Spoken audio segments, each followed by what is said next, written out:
stories from real movie theaters. Part 1. The Creepy Man in the Shadows. It was a crisp Wednesday night in April of 2015 when Chris, a 16-year-old high school student, decided to take his girlfriend Sophie and younger brother Ethan to a small, somewhat obscure movie theater near their home. It wasn't the first time they'd gone out for a late-night showing. They often did so on weekdays when the theater was quieter, and the lack of crowds gave them the perfect opportunity to enjoy a movie in peace. As an added bonus, Chris had the following Thursday off, which meant they could stay up late without worrying about school the next day. The movie they had chosen was The Haunting Shadows, a psychological horror film known for its eerie atmosphere and unsettling plot. The film had been getting great reviews, and Chris had been eager to see it, hoping it would deliver the kind of experience that would make his heart race. They arrived at the theater, the place almost eerily quiet. The small building, tucked away on a side street, was far less crowded than any of the major cinemas in town. It seemed like the perfect place for an intimate viewing. Upon entering the theater, they noticed something strange. The place was practically empty. It was late, so they had expected as much. But still, the absence of other patrons added an unusual sense of isolation to the atmosphere. The lobby was deserted except for a few popcorn buckets scattered on the counter, remnants of earlier showings. As they made their way into the theater, the silence was almost deafening, broken only by the soft squeak of their shoes on the carpet. The theater itself was small, with just a handful of rows, but the seats were comfortable enough, and Chris knew they'd have plenty of room to stretch out. They chose seats in the upper middle section, a little far from the screen, but with a perfect view. It was a seat arrangement that had become their usual setup for these late-night outings. They left an empty seat between each person. It wasn't uncommon for Chris to sit that way, with Sophie and Ethan, a buffer between him and his girlfriend. In truth, it gave him more comfort knowing his little brother was nearby. Once they were seated, Ethan, full of excitement, reached into his bag and pulled out a stash of candy he'd snuck in. The sound of the candy wrapper tearing open seemed unnaturally loud in the silence of the theater. Chris chuckled to himself but couldn't quite shake the feeling that something was off. He glanced around. The theater was still empty, or at least it appeared that way. But as his eyes moved toward the back of the room, he spotted a figure sitting in the far corner of the theater, nearly hidden in the shadows. It was a man, dressed in a dark grey hoodie, his face obscured by the fabric. At first, Chris didn't think much of it. There were always a few loners who came to movies late, especially for horror films. It wasn't uncommon to see someone like him, alone, in the back corner. Chris tried to ignore him and focus on the film, but something about the figure lingered in the back of his mind. As the lights dimmed and the movie began, the theater was submerged in darkness.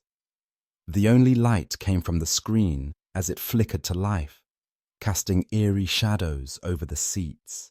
Ethan, still enjoying his candy, had begun unwrapping each piece with enthusiasm.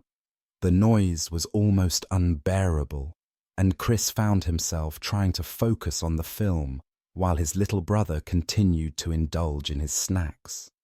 But then, a sound broke through the noise, a faint shuffle, almost imperceptible. It came from behind them. Chris paused for a moment, trying to locate the source of the noise. When he turned around, his eyes landed on the man in the grey hoodie again. This time, the man was no longer sitting at the far back. He had moved down a row. Chris felt a small twinge of discomfort, but quickly dismissed it. Maybe he was just adjusting his seat, Chris thought. It wasn't unusual for people to shift around in the theater, especially when the movie had just started. He settled back into his seat, forcing himself to focus on the screen, but his mind kept drifting back to the man. 5 minutes passed, and Chris heard the same shuffle again, followed by a faint sigh. This time, when Chris turned his head, the man was no longer 2 rows behind him. He had moved closer, just 1 row away. A knot began to form in Chris's stomach. Something about this didn't sit right with him. He leaned over to Sophie, who was sitting beside him, and whispered in her ear, "Don't look now, but that guy keeps moving closer." Sophie, who had been absorbed in the movie, simply shrugged her shoulders. "Maybe he's just trying to find a better seat," she said, nonchalantly. Chris wasn't convinced. He glanced over his shoulder again, and the man was now just 1 row behind them, sitting directly in the middle of the row, his head bowed low. Chris could barely make out his face in the dim light. It was as if he was trying to disappear into the shadows. His posture was stiff, unnatural.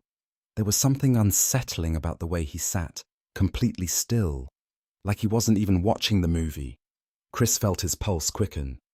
He could feel the weight of the man's gaze, even though the man wasn't looking directly at him. It was as though he could sense the stranger's eyes burning into the back of his head. Sophie, now catching on to Chris's anxiety, turned around and looked back toward the man. "Chris, do you think we should move?" she whispered, her voice laced with concern. Chris hesitated. He didn't want to make a scene, but something inside him told him they needed to leave. Still, he didn't want to alarm Sophie or Ethan, so he replied, "No, stay where we are." He tried to reassure himself that it was nothing, that he was overreacting. But deep down, he knew that if the man moved any closer, he would have no choice but to say something. And then it happened. Without any warning, the man moved again. This time, he didn't just shift 1 seat, he was directly behind them, almost on top of them. His head was still down, his hoodie pulled low, but there was no mistaking it. He had moved closer once again, his proximity now far too close for comfort. Chris felt an overwhelming wave of panic. This is not okay, he thought. What is he doing? The feeling of being watched was suffocating. Chris could no longer focus on the movie. The sounds of the film seemed distant, muted by the pounding of his heart in his chest. Sophie turned around again, her face pale. "Chris, I'm really scared now. What if he's following us?" Chris's mind raced. He had to act, but he didn't want to confront the man in the theatre. He wasn't sure what kind of person he was dealing with, and he certainly wasn't prepared to take any chances. That's when an unexpected change occurred. Ethan, who had been quietly sitting between them, suddenly got up and walked toward the restroom. Chris's heart skipped a beat. What if the man follows him, he thought. What if he's planning something? Fighting against the panic rising in his chest, Chris turned to Sophie. "Stay here. I'll check on Ethan." He rushed out of the row, pushing past the empty seats, and dashed into the hallway. He could feel his breath coming in quick, shallow gasps. Every instinct in his body told him something wasn't right. As he sprinted toward the bathrooms, the hallway ahead seemed to stretch out endlessly.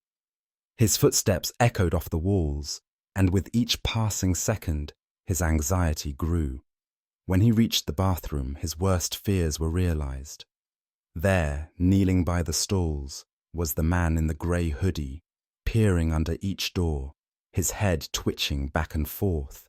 The sight of the man in such a vulnerable position sent a shiver down Chris's spine. He was paralyzed for a moment, unsure of what to do next. But then he heard a voice, a soft, innocent voice calling out from down the hall. It was Ethan. "Chris!" His little brother called out, looking confused. Relief flooded through Chris, but the fear didn't dissipate. He hurried toward Ethan, pulling him close and whispering for him to stay quiet.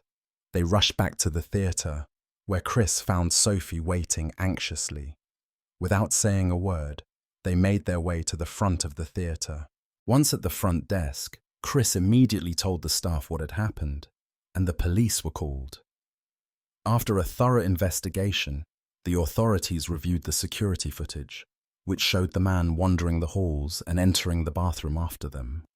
But despite their best efforts, the man was never found. There were no records of him ever entering the theatre.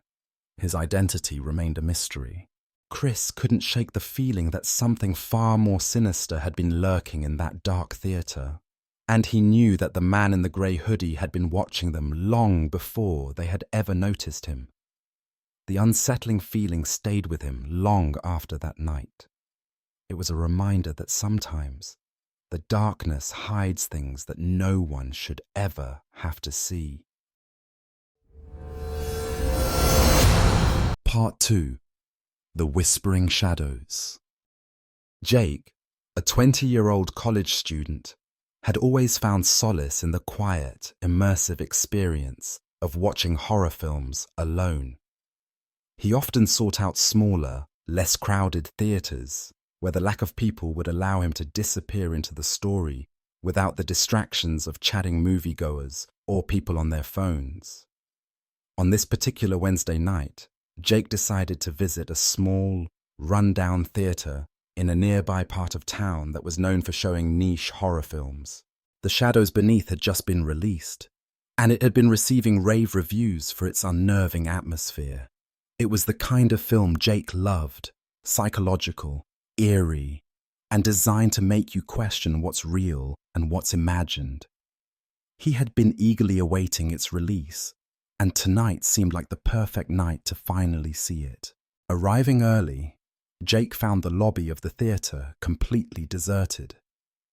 The fluorescent lights flickered overhead, casting an almost unnatural glow on the empty concession stand and the scattered popcorn tubs left behind from previous showings. He took his ticket and walked through the dimly lit hallway leading to the screening room. It was a small theatre, nothing more than a few rows of seats, and the whole room probably seated no more than 50 people. As Jake entered, he was met with silence. The kind of silence that only comes when no one is around to fill it with noise. It felt almost unnatural, like the building itself was holding its breath. Jake, though used to the quiet of these small, late-night screenings, couldn't shake the sense of unease creeping up his spine. He walked down the narrow aisle, past rows of empty seats, and took his place in the back, just behind a small partition that separated the upper section of the theatre from the lower. It was the perfect spot. He could see everything on the screen, but no one would be behind him, making noises or distracting him from the experience. The theatre's seats were old, but comfortable enough. Jake sat down, settled in, and tried to push away the sense that something was off. Maybe it was just the isolation. Perhaps it was just the atmosphere of the aging building, the way the air smelled like stale popcorn mixed with something mustier. He couldn't put his finger on it, but there was something about the place that made his skin crawl. As the lights dimmed and the preview started, Jake was almost relieved. The silence of the theatre seemed to melt away, replaced by the eerie, suspenseful music of the film.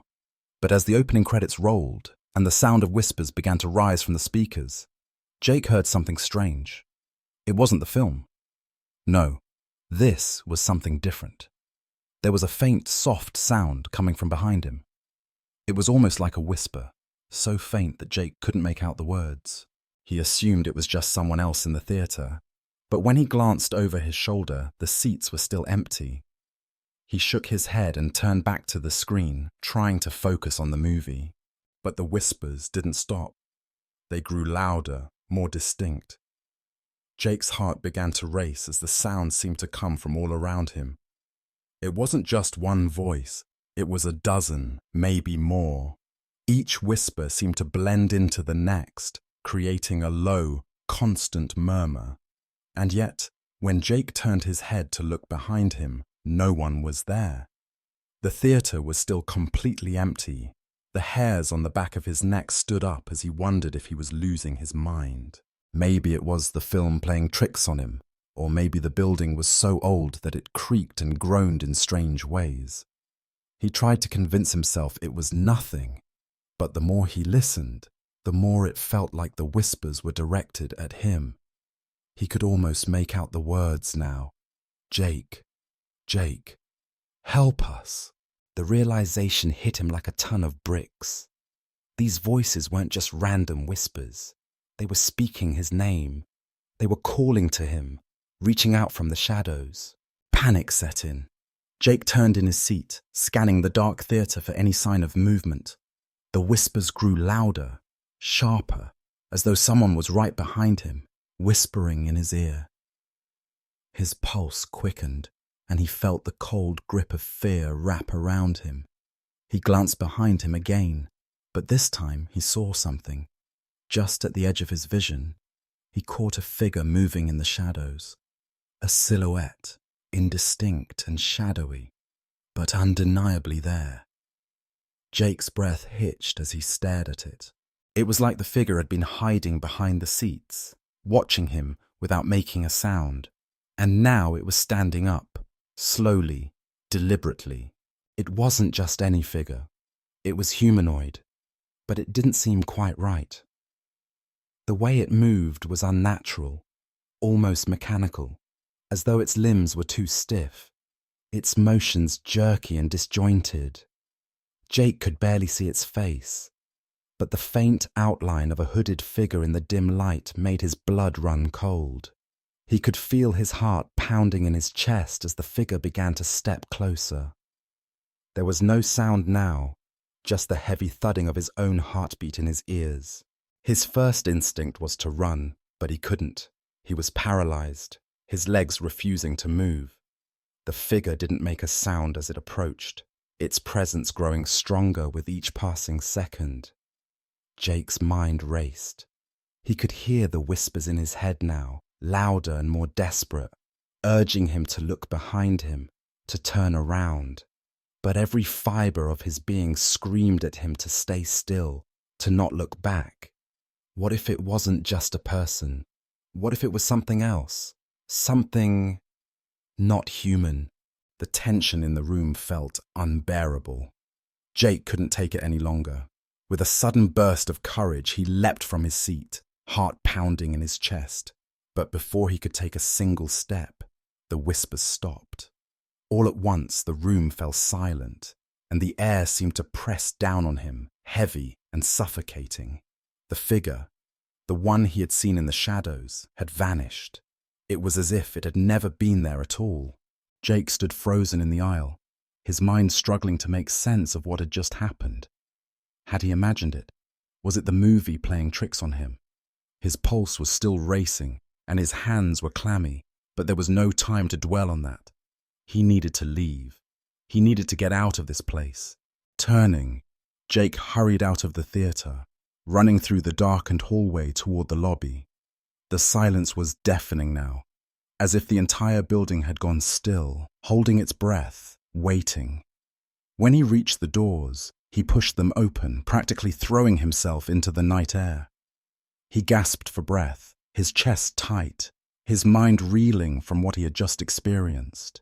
Jake's heart was still pounding, but now he was filled with a deep sense of dread. He didn't know what he had seen or what had been whispering to him, but he knew one thing for sure. It wasn't a trick of the mind. It was real, and whatever it was, it had followed him out of the theatre.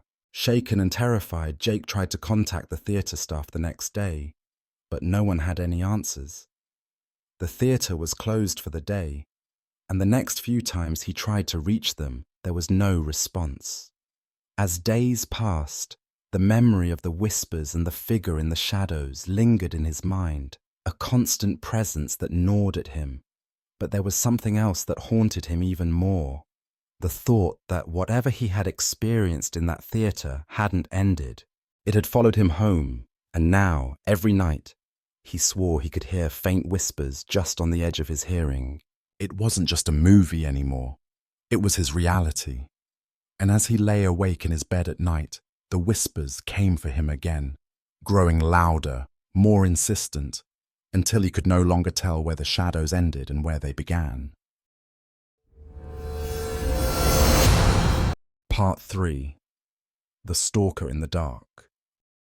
Anna had been working at the small, local theatre for almost 6 months, and for the most part, her shifts were quiet. She knew the building was old, a relic from another time, with the creaky floors and stale air that seemed to hang in the corners. Most of the time, her job was peaceful. She would sweep the floors, take tickets, and sometimes even help clean up after the moviegoers had left. It wasn't glamorous, but it paid the bills. The late-night shifts were the quietest, perfect for a night of solitude with only the rustle of paper or the soft murmur of the movie soundtracks filling the empty theatre. But on this particular Monday night, things were different. It was 11 p.m., and most of the moviegoers had already trickled out, the last two films of the night winding down. Anna had just finished sweeping the main lobby and was heading into the auditorium to do a final check before closing up. Kathy, the woman who worked the concession stand, had left early, and Anna was alone, save for the few stragglers who were finishing their popcorn or hurrying out to their cars. The theatre was quiet, unnervingly quiet. Anna sat down on the carpeted steps next to the ticket podium, her phone in hand, scrolling through a few texts. It was during these lulls in the night that she allowed herself a few minutes of rest before the final sweep. There was something strangely peaceful about the building at night, but tonight, a chill had settled in the air. Maybe it was the cold draft seeping through the old windows, or maybe it was the haunting quiet of the building. But something in her gut told her tonight wasn't going to be like the others. The door to the theatre suddenly opened with a jarring force. Anna jumped, her heart skipping a beat as she looked up from her phone. She squinted through the dim light of the lobby, expecting to see Kathy, but instead, an unfamiliar man had entered. His clothes were unremarkable, just a faded brown jacket and jeans. But the way he moved was strange. He didn't seem like someone who had just arrived for a late movie. His movements were hesitant, almost furtive. His eyes immediately locked onto Anna's, and he didn't look away. She felt a shiver creep down her spine. This was odd, she thought. It wasn't uncommon for someone to come in late, but there was something unsettling about the way he just walked straight through the door, ignoring the posted hours and the closed signs. Anna, trying to mask her discomfort, stood up quickly and called out, "We're closed for the night, sorry." But the man didn't seem to hear her. He simply mumbled something inaudible, his eyes never leaving her face. "Is Kathy here?" he asked, his voice low and rough. Anna froze.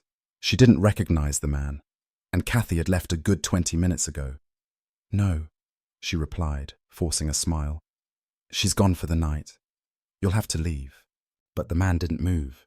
Instead, he stared at her for a moment, and then said, "I'll just sit here for a while."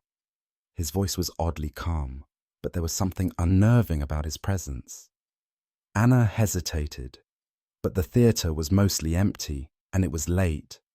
She wasn't the type to make a fuss. The building had a lock that would be secure once she was done, so she decided to let it slide.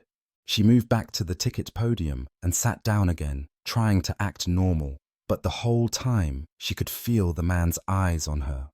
Her fingers trembled slightly as she checked her phone again, but she didn't want to seem too obvious.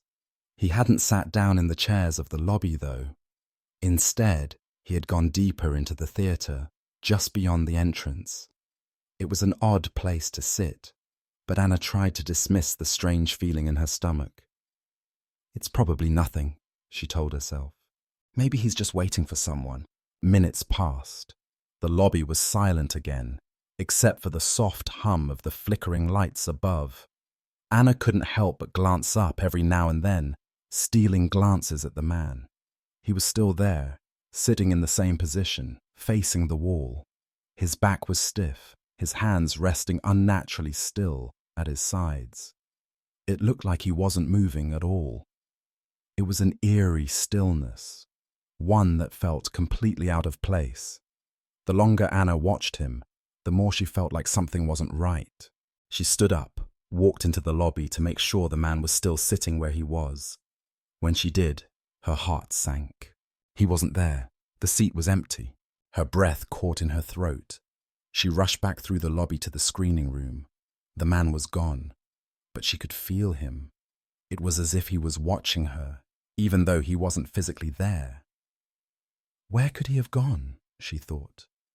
The lobby was small. The only other exit would lead to the storage area. Panic surged through Anna. What if he was in the storage room? She had to check. With a sinking feeling in her stomach, she grabbed the mop bucket and walked quickly down the hallway toward the storage area. Her footsteps echoed in the empty theater, and the deeper she went, the more she could feel the weight of the building pressing in on her. When she reached the storage room, she turned the handle, the door creaking open, and there he was. He was crouched low behind one of the boilers, trying to hide. But it was obvious what he was doing. He was waiting for her. His presence, hunched and unsettling, made the air feel thick, almost suffocating. For a moment, Anna froze. Her heart raced in her chest. He hadn't seen her yet. She could still turn around and leave, pretend like she hadn't noticed him. But then he moved. Slowly, deliberately, as if he was waiting for her to make a decision. His eyes locked with hers, and she saw the faintest flicker of recognition in them. Anna didn't think. She turned around and bolted for the exit, her legs pumping as fast as they could carry her. The door slammed behind her as she rushed back to the lobby, breathless and shaken. She locked the door behind her and backed away, her heart pounding wildly. The entire world around her felt wrong. It was as if the building itself was alive, watching her, waiting for her to make a mistake. A few moments later, Kathy returned, and Anna told her about what had happened. Kathy, unusually calm, checked the surveillance footage, and what she saw shocked both of them. The footage from earlier showed the man entering the theater and sitting in the lobby, just as Anna had described. But then, as Anna left to sweep, the footage showed the man sneaking behind the concession stand, disappearing into the back. It was then that Kathy's face drained of color. "That's my ex-husband," she said, her voice trembling. Anna felt a chill run down her spine as Kathy explained how her ex-husband had been in trouble with some dangerous people. He had been making threats for weeks, and this was the night he had decided to come to the theater. Kathy, in a panic, called the police. The police arrived shortly after, and when they reviewed the security footage, they arrested the man, who was indeed her ex-husband. Anna could hardly believe what had just happened. The sense of relief that came from seeing the police take him away was quickly overshadowed by the lingering terror of the night. She would never forget the way he had been waiting for her, hiding in the shadows. The man who had been stalking Kathy for months had almost gotten to her. If she had gone into that storage room a few seconds earlier, things might have ended very differently. From that night on, Anna could never look at the theater the same way again. The memory of her ex-husband hiding in the shadows would always be there, waiting to haunt her. She'd learned something that night. There were some things far worse than just creepy customers. Sometimes the danger was closer than you ever realized. And sometimes, when the darkness falls, it's not just the shadows that you need to fear. The stories we've explored in this narrative all center around the terrifying reality of human nature, the unknown, and the deep-seated fear of being watched or stalked in the most vulnerable places. As we journey through the eerie, unsettling experiences of Chris, Jake, and Anna, we find ourselves immersed in the world of horror, not just through paranormal entities or creepy occurrences, but through the very real dangers that lurk in plain sight. The sense of paranoia, the shadowy figures, and the chilling experiences that our characters go through are all metaphors for something deeper, the fear of the unknown and the often overlooked dangers present in everyday life.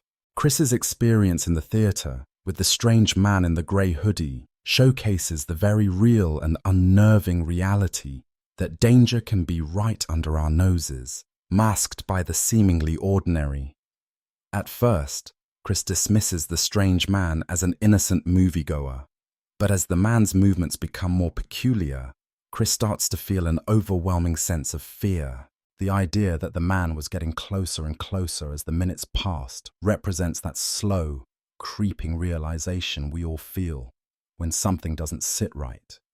It's that uncomfortable, gut-wrenching instinct that tells us something is wrong even when we can't explain why.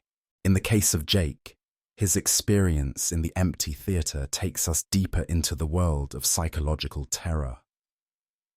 The whispering voices that called his name, growing louder and more insistent, created an atmosphere of tension that mirrors what many of us feel when we're alone in unfamiliar or uncomfortable places. What Jake experienced wasn't just a horror film. It was a deep emotional response to isolation, the unknown, and perhaps even the fear of confronting something deep within ourselves. His encounter with the shadowy figure, which ultimately disappears, leaves us questioning whether the horror was a product of his imagination or if the supernatural had truly crossed into his world. Either way, it reflects how our minds can often magnify our fears when we're left alone to confront them. Finally, Anna's encounter in the theater with the stalker brings us back to the reality of personal safety. Her experience was terrifying, not because of supernatural entities, but because of a very real danger. A man who was hiding in the shadows, watching her every move. It wasn't just the eerie presence of someone who shouldn't be there. It was the chilling realization that the danger wasn't out there in the world. It was right in front of her.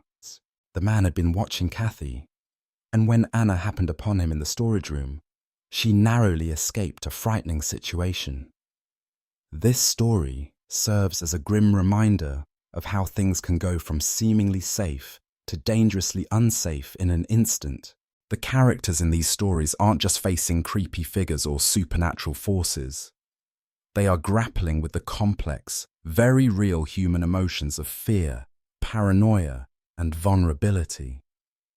They are also confronting something larger, the idea that things aren't always what they seem, and sometimes the world around us is far darker and more dangerous than we might want to admit.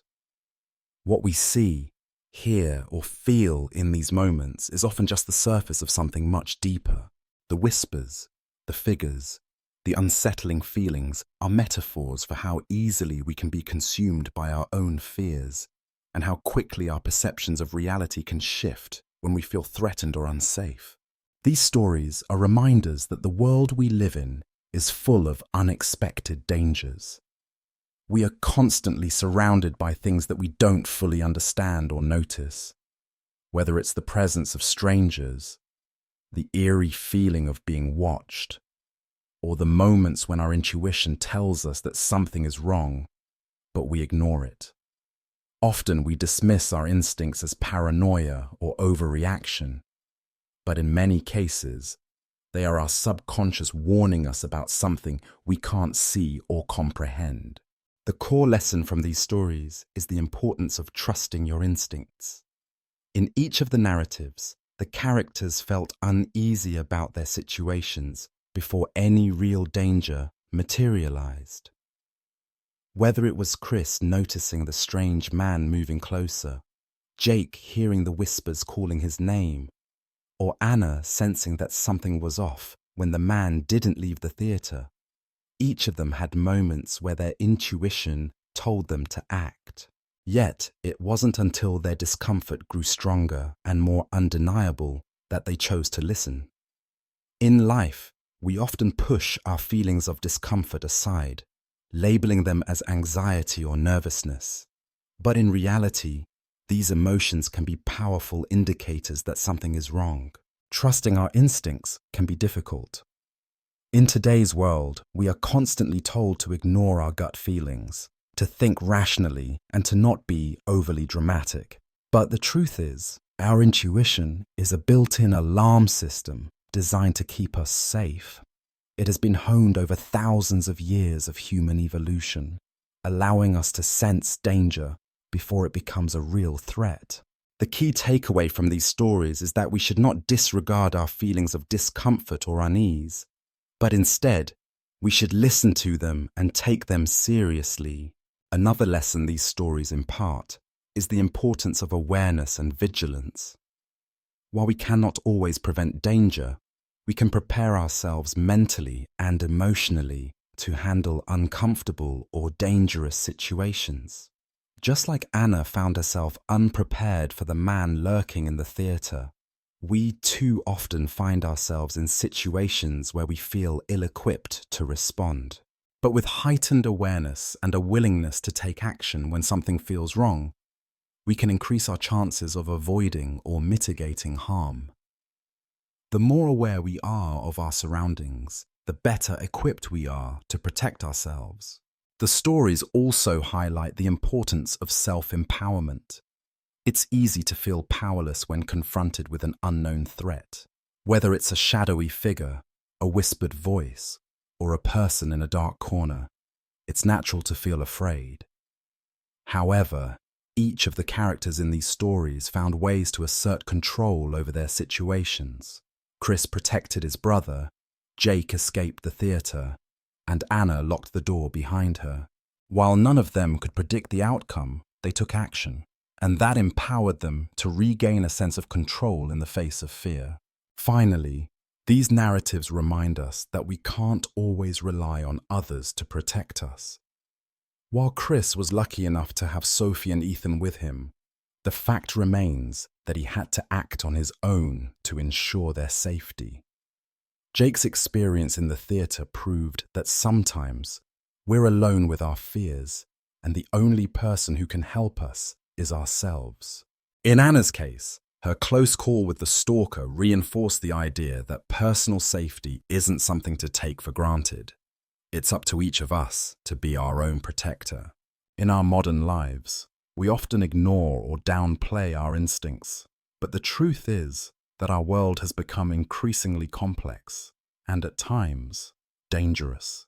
The more connected we are through technology, the more vulnerable we become in other areas of our lives. We must learn to listen to the quiet whispers of our intuition, to trust the feelings we get when something doesn't feel right, and to always stay alert. The ability to react swiftly to situations, to protect ourselves when necessary, and to act on our gut feelings can be a lifesaver. Furthermore, it's important to foster a sense of self-awareness.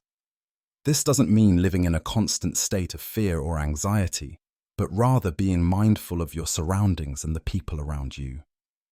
Whether you're walking through a dark parking lot, traveling alone, or simply in a public space, always be aware of who is nearby and what their behavior might suggest.